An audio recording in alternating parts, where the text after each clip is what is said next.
स्तुति कहते हैं कि भगवान को दो ही चीजें अत्यंत प्रिय है। बोले कौन सा?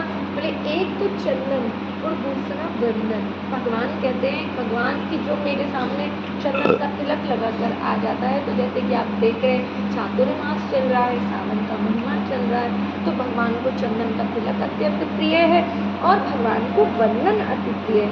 इसलिए भगवान को वंदन इस चातुर्मास में करने से भगवान को बहुत सुख मिलता है।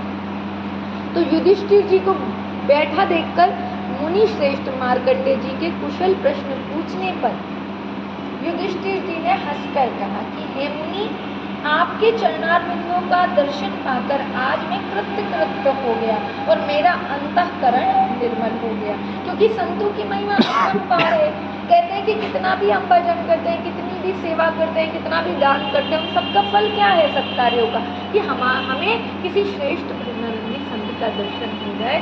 तो संत क्या है? बोले चलता फिरता तीर्थ, कहीं जाने की जरूरत नहीं। संत का दर्शन कर लिया तो मानो तीर्थ यात्रा का फल तो बैठा ही बैठा मिल गया। तो चरणारविंदों का दर्शन पाकर युधिष्ठिर जी कह रहे कि मैं कृतकृत्य हो गया, अब मेरा अंतःकरण निर्मल हो गया। युधिष्ठिर जी बोले त्रिलोक पावनी गंगा यमुना मां सरस्वती, गंगा जी का द्वार हिमालय, कुब्जार ब्रह्म योनि, उग्र तीर्थ कनखल, केदार क्षेत्र, भैरव क्षेत्र, नैमिषारण्य, गया जी, कुरुक्षेत्र, पुष्कर आदि पवित्र तीर्थों को छोड़कर आप किस प्रयोजन से केवल महानदी नर्मदा जी का सेवन करते हैं? इस रहस्य का को हम लोग जानना चाहते हैं कि आप अनेक तीर्थों का को छोड़कर केवल नर्मदा जी के तट पर क्यों रहते हैं? कृपा कर इस विषय में हमें बताइए। मार्कंडेय जी बोलते हैं कि अगर नर्मदा जी का बारे में सुनना चाहते हो तो मैं अवश्य बताऊंगा। और कहते हैं कि हे राजन, पूर्व काल की बात है, चंद्रवंश में पुरुरवा नाम के विख्यात एक चक्रवर्ती राजा हुए। वे देवलोक का शासन करने वाले इंद्र की भांति संपूर्ण पृथ्वी का पालन करते। एक बार राजसभा में उन नृपश्रेष्ठ ने ब्राह्मणों से पूछा कि हे विप्रवरों, पाप मोहित मनुष्य किस उपाय से यज्ञ आदि कर्मों के बिना ही, कोई यज्ञ ना करे, कोई अनुष्ठान ना करे और पापों से युक्त हो, बिना ही किसी कर्म के बिना ही सत्कार के स्वर्ग लोक को प्राप्त हो जाए? ऐसा बताइए कि वो कोई साधन भी ना करे और उसे स्वर्ग लोक भी मिल जाए, नरक भी ना मिले, यमराज का दर्शन उसे ना करना पड़े। तो कहा, ब्राह्मणों ने कहा कि महाराज, नर्मदा नदी संपूर्ण लोगों को पवित्र करने में सक्षम है। वे संपूर्ण विश्व का पाप हरने में, आप एक व्यक्ति की बात करें, बोले संपूर्ण विश्व का पाप हरने में जो समर्थ है, ऐसी मां नर्मदा जी, उन्हें देवलोक से आप इस पृथ्वी पर उतारे। मनस्वती व्रत। ब्राह्मणों का ये वचन सुनकर राजा पुरुरवा ने कंदमूल, फल, शाक और जल के आहार पर निर्भर होकर निर्मल अंतःकरण से देवादिदेव शिव जी की आराधना की।